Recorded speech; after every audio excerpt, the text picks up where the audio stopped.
There's so much to see. You know nothing. Just play in the season that you've got, enjoy it, and keep working hard. I'll definitely teach 8-year-old how in compound interest. Compounding anything, compound in interest. Get on it early. Don't ever pretend or think you know everything. You don't. Each generation has its own blessings, but also has its own curses. Because comparison is the biggest killer of contentment. I was really shocked. I walked into my friend's house and I saw this A4 piece of paper. It had 90 rows and 52 columns. There are startups in India who are trying to deliver anything, and I really mean anything, to your doorstep within like 6 minutes. And I think what that is doing is making people feel that success and happiness and contentment and fulfillment can also come to in 6 minutes. But that's never the case. What do you do for fun? It's my favorite question when I meet you. What do you do for fun? I love that question. One word that I absolutely love that my wife has shown me and that we've actually experienced together, and it's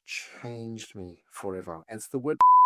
Go to YouTube and watch the recording because Irwin just made a pen appear from thin air. Have you ever thought about the word parenting? It's the word renting inside the word parenting. That you believe and love and master it like there's no tomorrow. Go so hard into it and just be world class. It dawned on me one thing, and it was actually one magic trick that helped me hit 7 figures. Because I realized that if you can control someone's attention, you can do anything. Welcome to another episode of the IgnitedNeurons Podcast, a podcast where we discover the essence of human leadership, talk about the intentionality of our living, and see how you and I can become a better version of ourselves. If you're a business owner who's looking to increase their ROI, or if you're someone who wants to live with intention in your life, then this episode is just for you. Today, I have the joy and pleasure of having someone who's over the last 15 years analyzed over 60,000, yes, I mean 60,000 websites, and he helps businesses and people find out how they can plug the holes, plug the gaps of their leaky buckets on their website, helps them in their conversion cycles, and makes websites do what they're supposed to do, which is sales.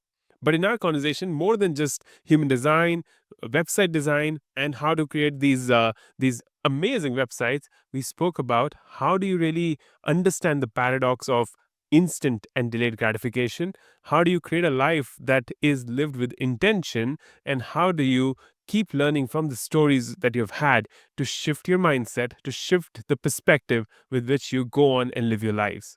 This conversation with Irwin was truly a joy, and I hope you enjoy it too. If you're watching this on YouTube, then don't forget to like and share the video and subscribe to the channel, because we see this in our data that only 60% of you who watch our videos are subscribed and the rest are not. We would love to take this wisdom to more people, and your contribution will be to press that subscribe button. Let's dive straight into the conversation and have this brilliant human-to-human conversation where he shares actionable insights, stories that are raw from his life, and we gain so much from the wisdom that Irwin has to share.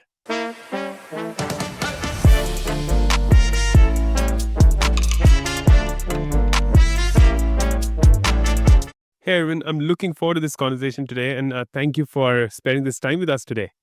Hey, pleasure, absolute pleasure, and I'm so excited myself.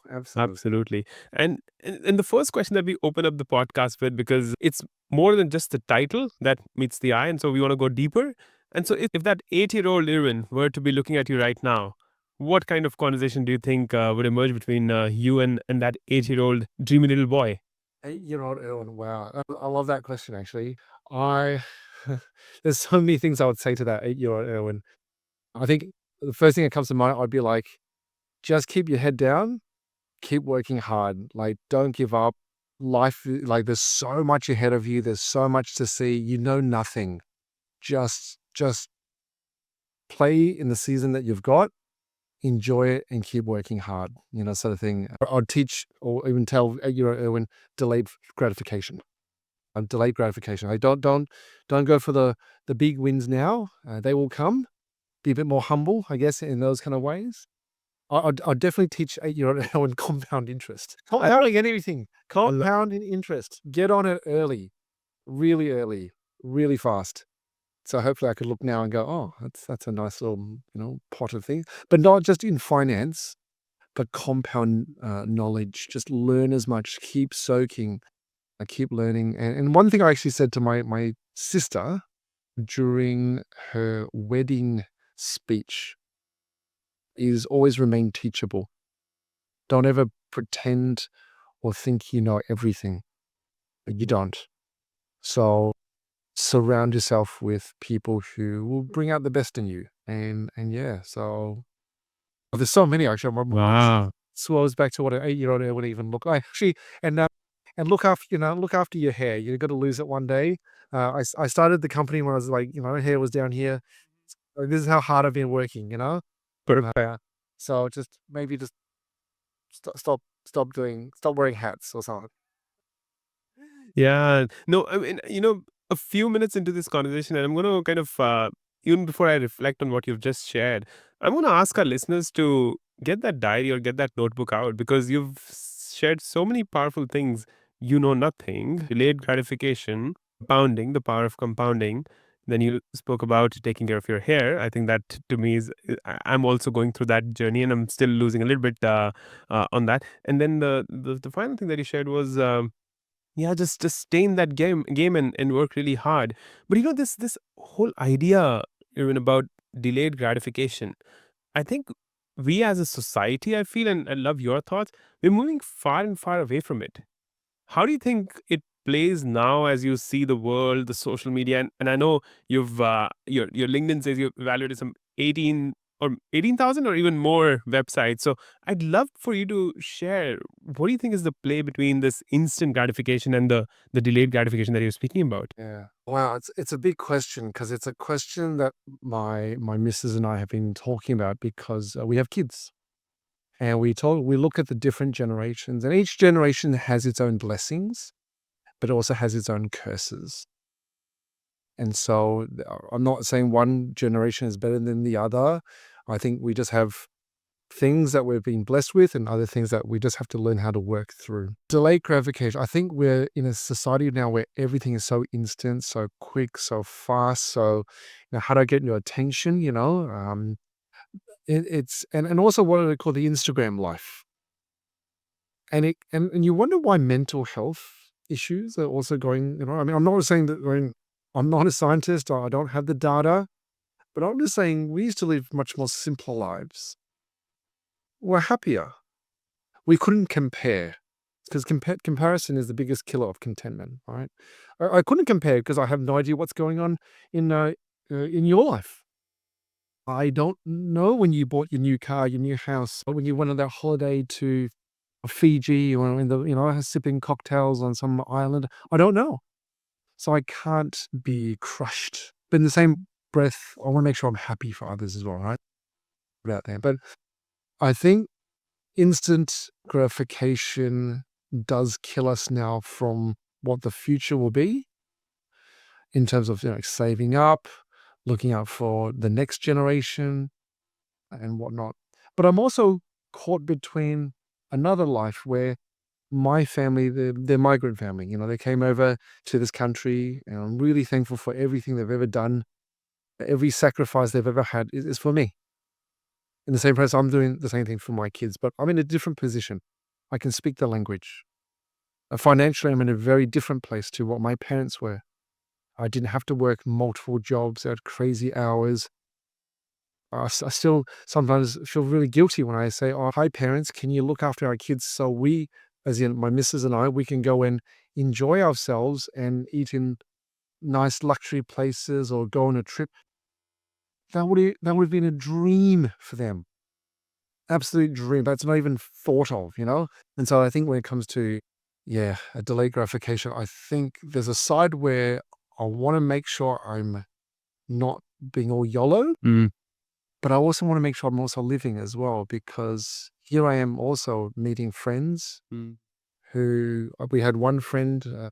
They're so excited. They announced we're retiring now, and within a short period of time, one of the two partners gets cancer, and it makes you kind of think about life and all that kind of stuff. And I think you and I were talking before, and I'll share the picture that I saw in my friend's house. I was really shocked. I walked into my friend's house and I saw this A4 piece of paper. And when I say shocked, not shocked in a horrible way, but it was a nice wake up call. So what was on this piece of paper? And it was just a chart. It had multiple boxes on it. It had 90 rows and 52 columns.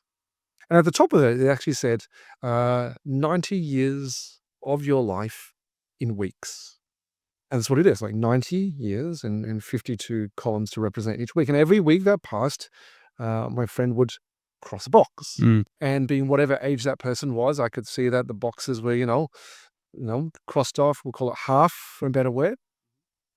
And they said to me, I'm sorry if this looks really morbid, but I just want to make sure I'm making the most with every day that I have. And I remember turning to my friend and I said, I'm so sorry, but I'm going to make it even more realistic.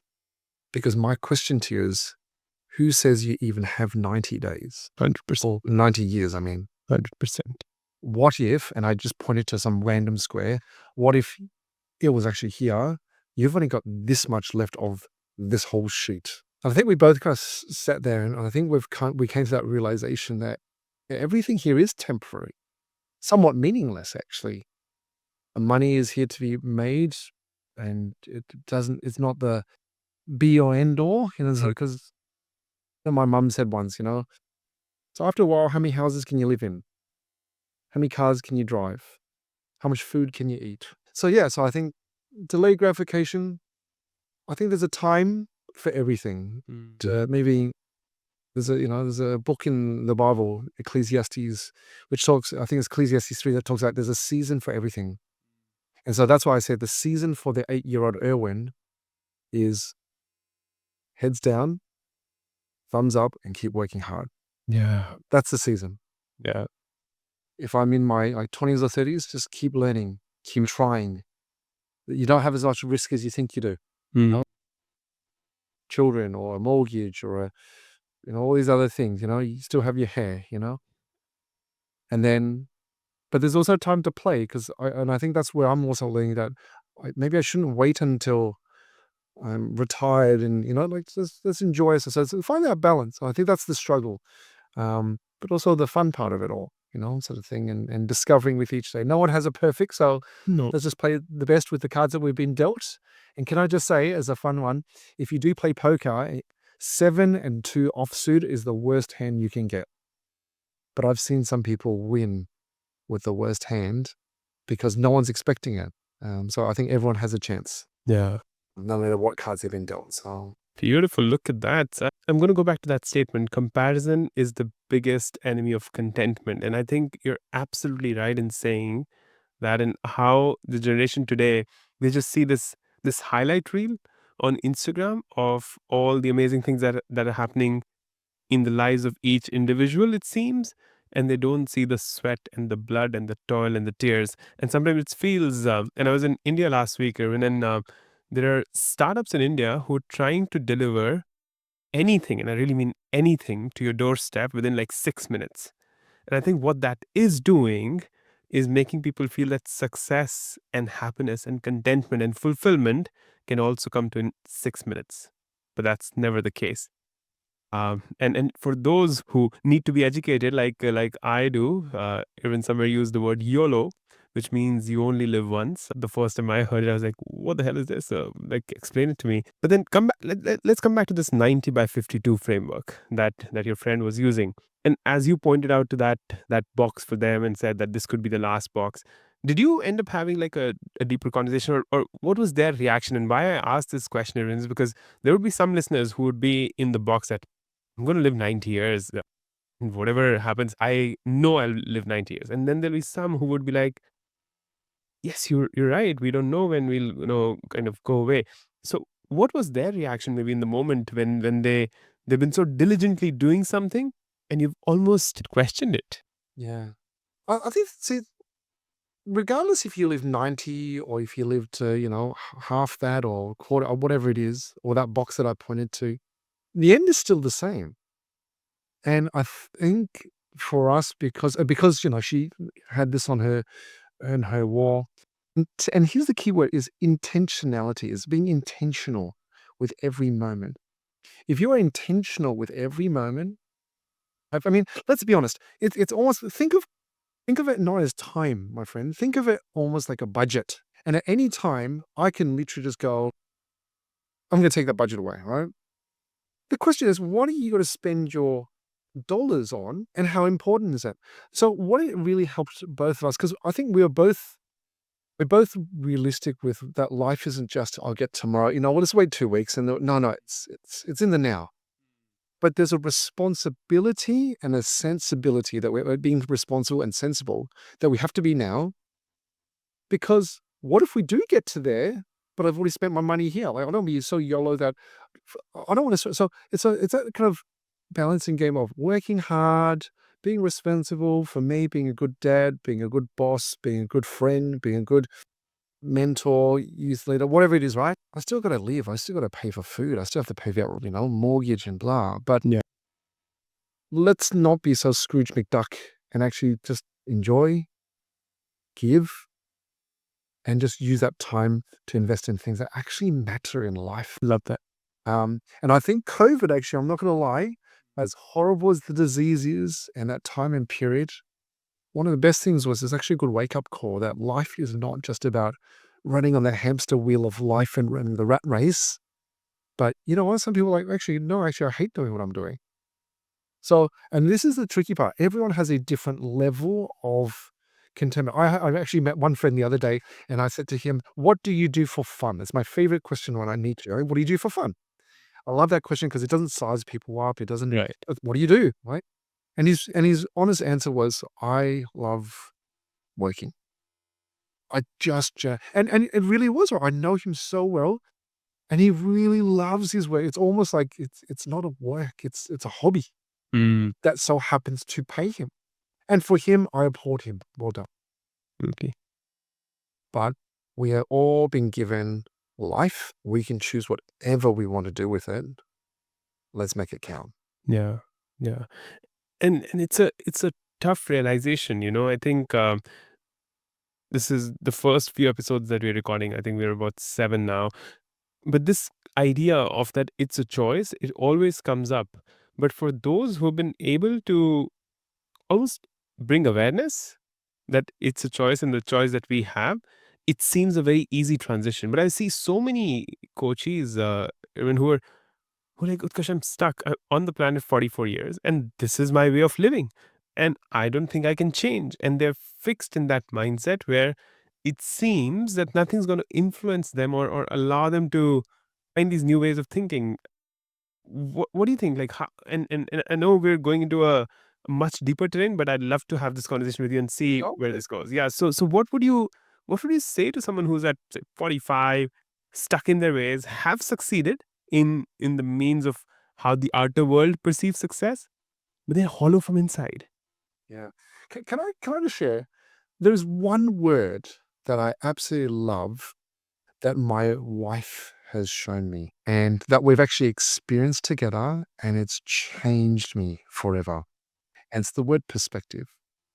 You see, I can only live life one way because I'm one person and this is all I know. Every person, every human being has a different perspective of the same thing, and the same thing is called life. So your brother, sister, your mum, your dad, uncle, aunties, uncles, you keep going all the way out, everyone has a different perspective. No one is the same as you. So my question is, I can't get myself out of this rut. My answer is, yeah, you can't. You're right. If you could, you would have done it, right? Simple as that.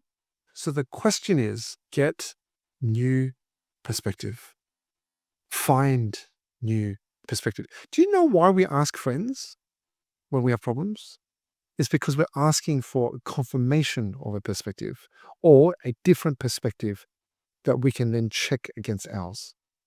The reason why someone sees a psychologist or a psychiatrist or gets help from a mentor or a coach is because you are well gifted in that perspective of life, business, whatever it is, Yeah. mental health, whatever, Yeah. that I don't have.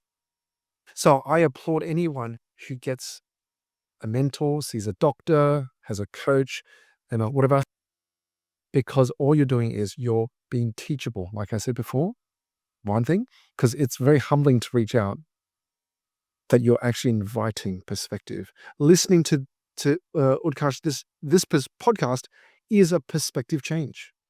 100%. And with perspective, it's like leading horse to water. Mm, You can only show them.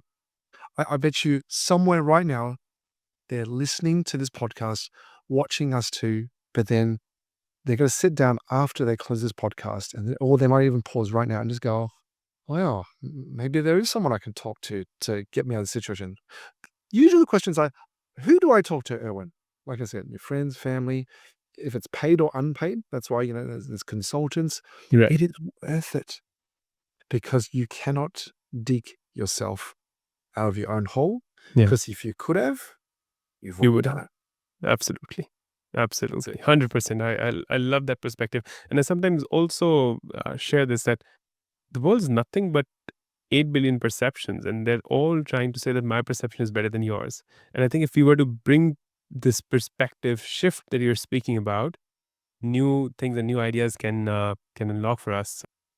But I want to take us back to that 8-year-old. As Irwin started to grow up, reached maybe college or end of school, any experiences that Irwin you feel in a way still influence how you be in the world? Anything that happened that you still very vividly remember? That is one of the best questions actually I've been asked. One thing when I was young, I was a very quiet, shy, introvert person.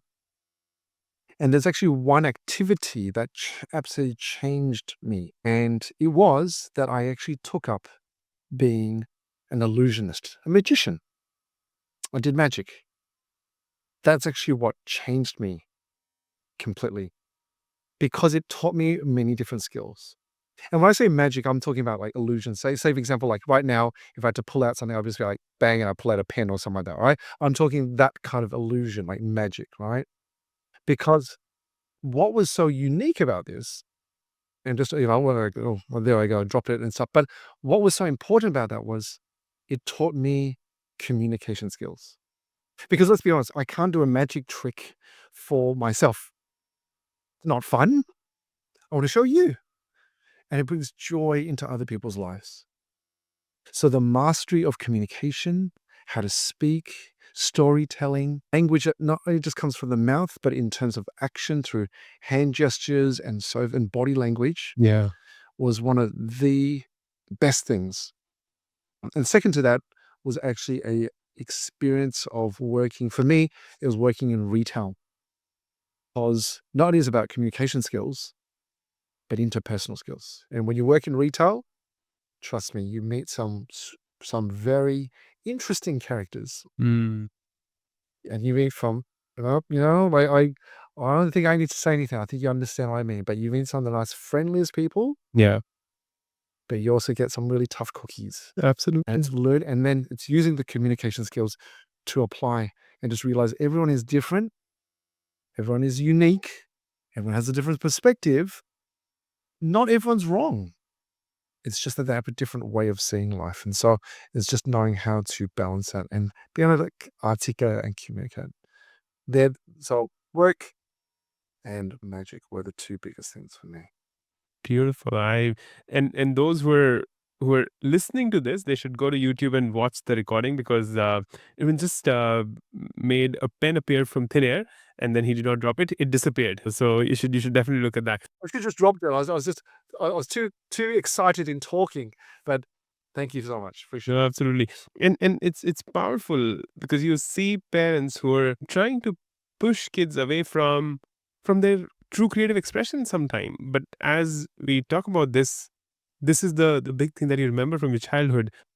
How does that influence your parenting? Well, like I being a parent of two, I actually think almost daily every action that I take is going to influence my child.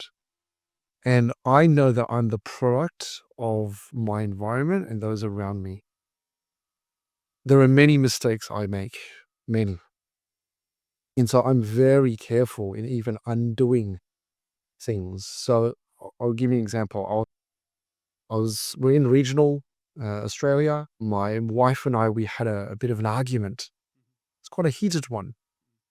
And my oldest daughter was watching us. Mm. And, I felt quite embarrassed. But my wife, walked off. And here I am with my daughter. And I actually felt quite hurt because I felt my wife was undermining me.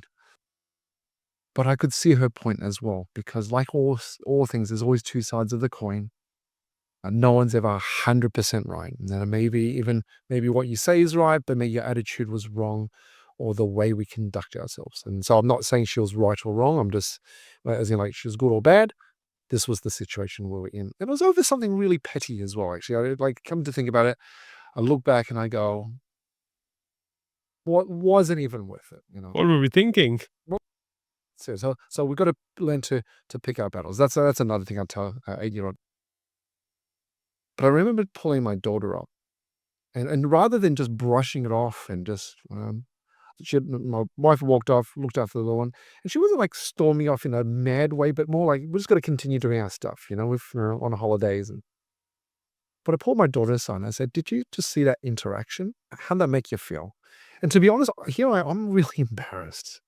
And she kind of shared her thoughts. And I'd say, can I just share my two perspectives? This is why Mum said what she said. This is why I said what I said. And the way Mum said it makes me feel really embarrassed right now. But I want to let you know. And I kind of just went through the whole process. And I said, I'm just going to talk to Mum right now. Mm. We actually got to apologize. But I'm going to tell her what. And so I showed her. And so she could see later, I walked up to Mum and so forth, right? It's hard to apologize. It's hard to say sorry, especially sometimes when you feel or even know that you're right, whatever right means. Right? But more in particular, when you have to do it in front of someone else. But in my mind, if I don't do that, you do know that my daughter will learn that when you have an argument or disagreement, just walk away, brush it aside. And one day, if she ever blows up because she's just collected all these hurts, and wonders why, that'll be my fault.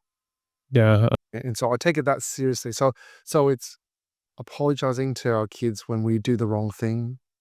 It's standing up for, our partners when, it's like we look like we disagree, but we're actually on the same path, stand for each other.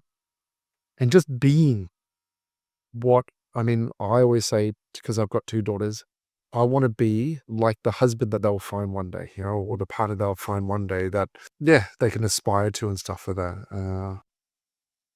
It's such a big responsibility to be a parent, and especially for all of humanity. Like, parenting, I think, is the biggest and the most rewarding and the grueling role that we have. But what you're saying, even that question that you asked her, to ask her how you're feeling, I think that's a question that, at least as growing up in India, and would love to know your perspective as well, no one as a child would have ever asked me, how are you feeling? Because no one cared about, I would not even say no one cared. No one knew that you had to care about the feelings.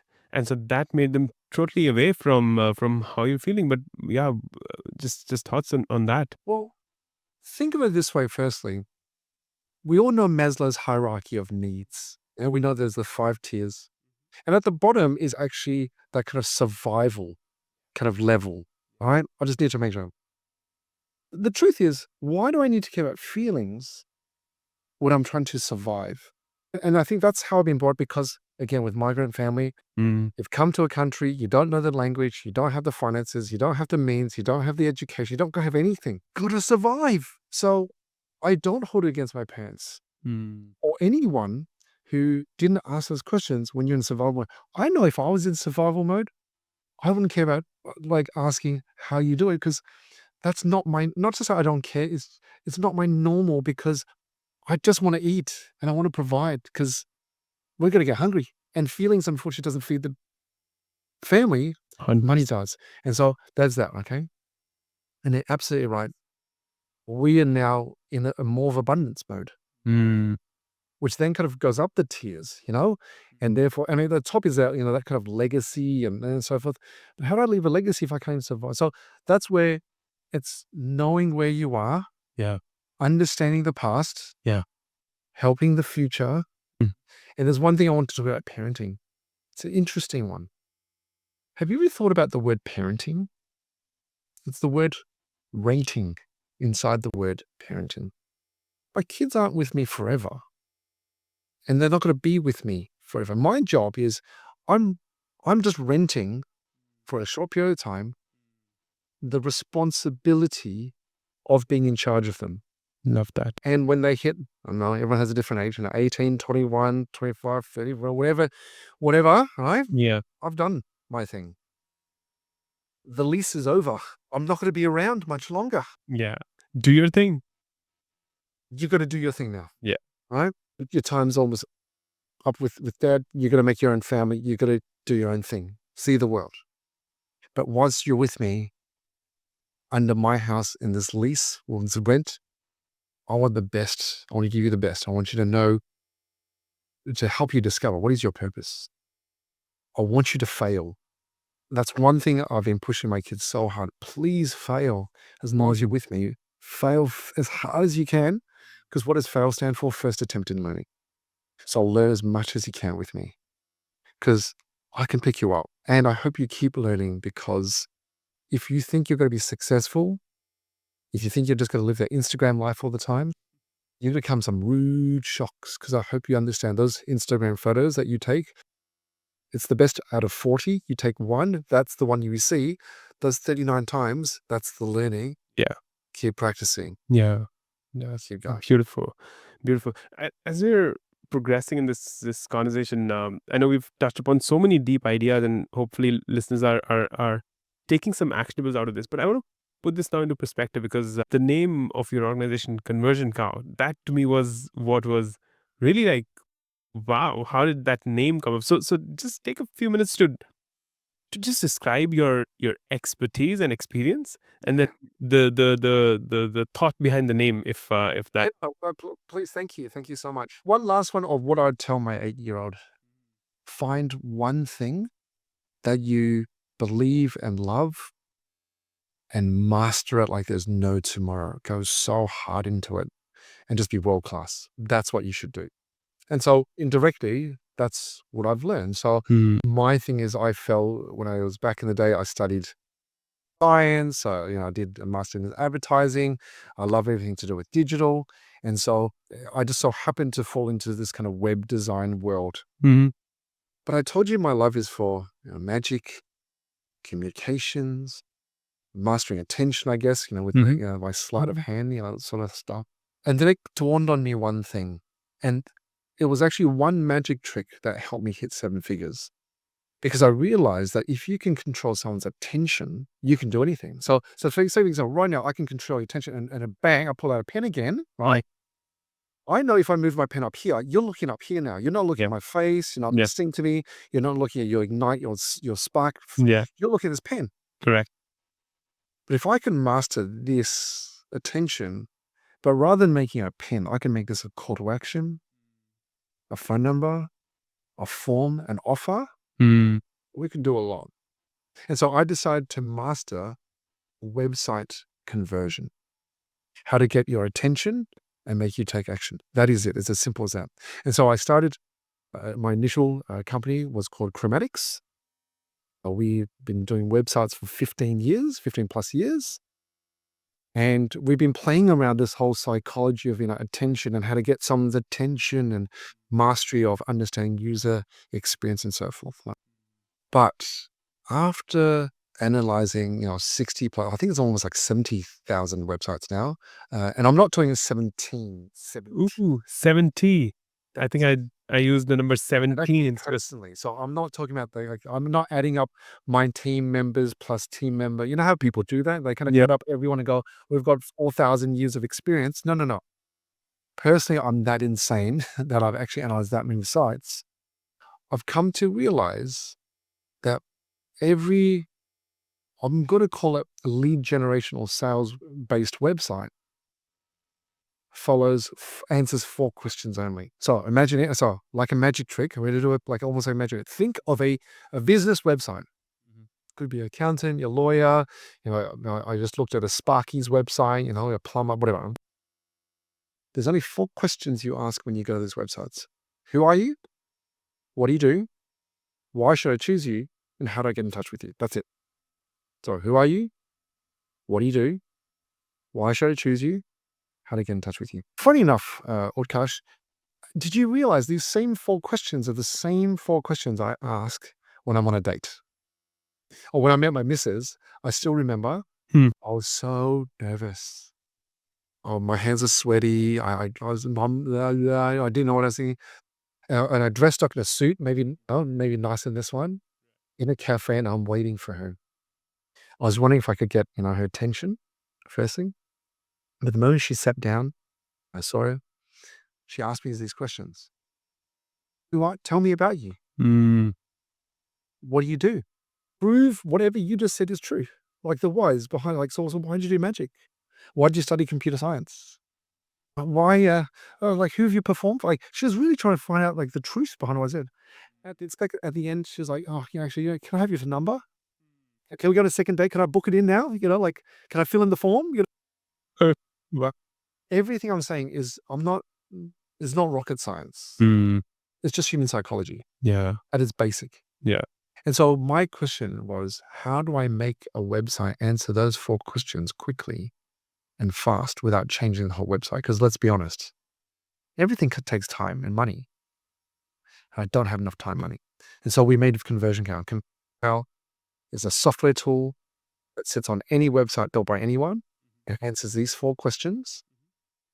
And my heart is that I improve someone's chance of getting a lead, like the analogy of the soccer goals. My friend said to me, isn't Conversion Cow like soccer goals, but rather than goals being this big, you just made them like this big? Or like a dartboard where the bullseye is this big, but you've just made the bullseye this big? And I go, absolutely right. And Because can I guarantee that you'll hit the dartboard? And Utkarsh, do you play darts? Have you ever played darts before? Right? You sound like a way better dart player than I do.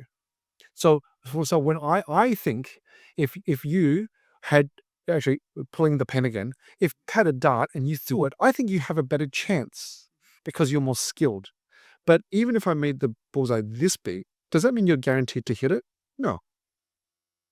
But you improve your odds. And I think that's what we would need to do in life.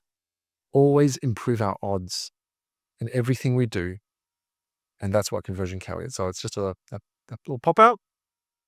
powerful Those 4 questions. questions. Do things in life that increase your chance of hitting the bullseye. Powerful. That's such a wonderful statement. And anyone who's looking to level up their game on the website, the link are going to be in the show notes. Find Irwin on LinkedIn and get in touch. And I think that'll be an amazing conversation, and he'll help you increase the size of the bullseye. But it's been an insightful conversation, Irwin, and I can't thank you enough for all the wisdom and the experience and the stories that you've shared, and the pen. People should watch it on YouTube to witness the pen. It's coming up.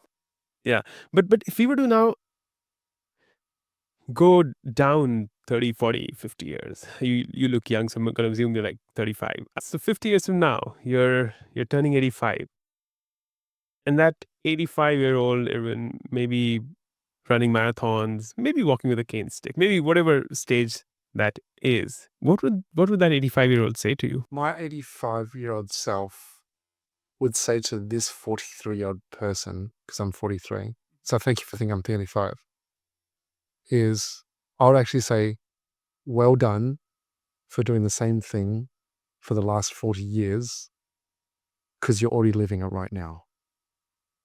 As in, I don't need to wait, and I don't think anyone needs to wait until they are 85. And I think that's my biggest summary of the chart that my friend had. I don't know when my last day is. And I do not ever want to live with regret that I didn't make the most of each and every moment. And so I'll admit to you, I don't have Netflix. And I know it's strange. I don't watch as much TV or internet because to me, there's other things rather than consuming things that I just want to be able to experience, give, try, be with, be more intentional. And I don't want to wait till 85. So I would love to say, if I died today, and God goes, that's your time, I'd be like, awesome. As in, let's not have to wait. Let's make the most of let's be spiritually well, physically well, emotionally well, socially well, and absolutely kill it. And remember, there's a right time and the right place for everything, but no one says I kind of almost picture, actually, if someone had to physically think of it as buckets or cups, I want all the water to be overflowing out of each one. Mm. And if it's not, that's okay, but at least have something in each one. Look into your purpose in life, your spiritual side. Look in the social friendships and the people you have. Look at your physical health, Don't just sit in your chair, go to the gym or eat well or something like that. Mentally, are you processing, talking, sharing, living life with people and looking after yourself? And if you feed all those buckets now, you'll never have to think about what the future will be because you're living it now. And I think that's my biggest joy of what I've taken 43 years to work out.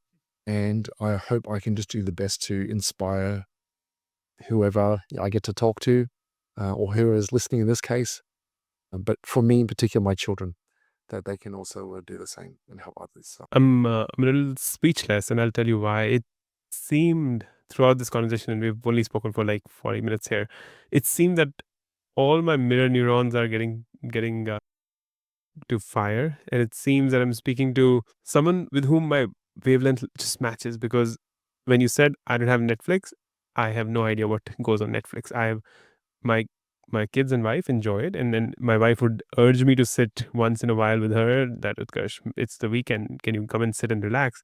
And I've done that, but to me there's less joy in that than all the things that you're speaking about, the experiences, not living with regret. And I think if a 25-year-old or a 30-year-old is listening to both of us, who are in their is and you're listening to us and saying that you don't know, guys, what being young in this age and era looks like, just try it for a few weeks. Maybe just try it for a few weeks where you live with courage, where you live with no regrets, where you live with finding what you truly want from your life, and it'll be bliss is the word that I use, Irwin.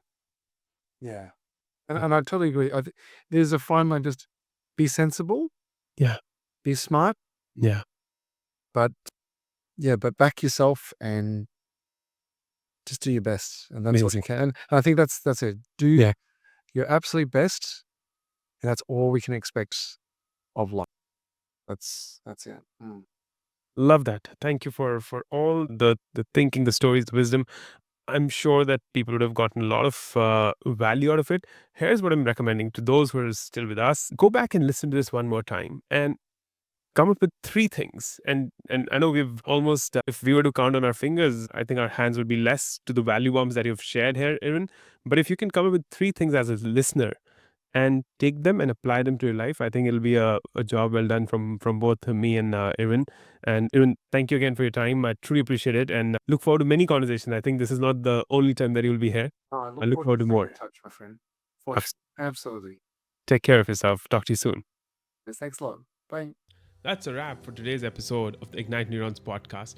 If you found value in this, here's what I recommend. Take out a paper or a diary and just put down one thing that you can change about your life because you listen to this podcast. I'd really appreciate if you could share that in the comments below, because I'd love to see how it's impacting you or not. If you're on YouTube and watching this, then like, share and subscribe, and please make this wisdom go viral. And if you're someone who loves your podcast on the go, then Spotify and Apple Podcasts are your go-to places, or wherever you're listening to this, just like, share it with a friend, and leave a comment, because I'd love to engage, love to have a conversation with you. Until next time, till we meet again, keep those neurons ignited, stay curious, keep learning, be someone who embraces a growth mindset, and I look forward to seeing you very soon.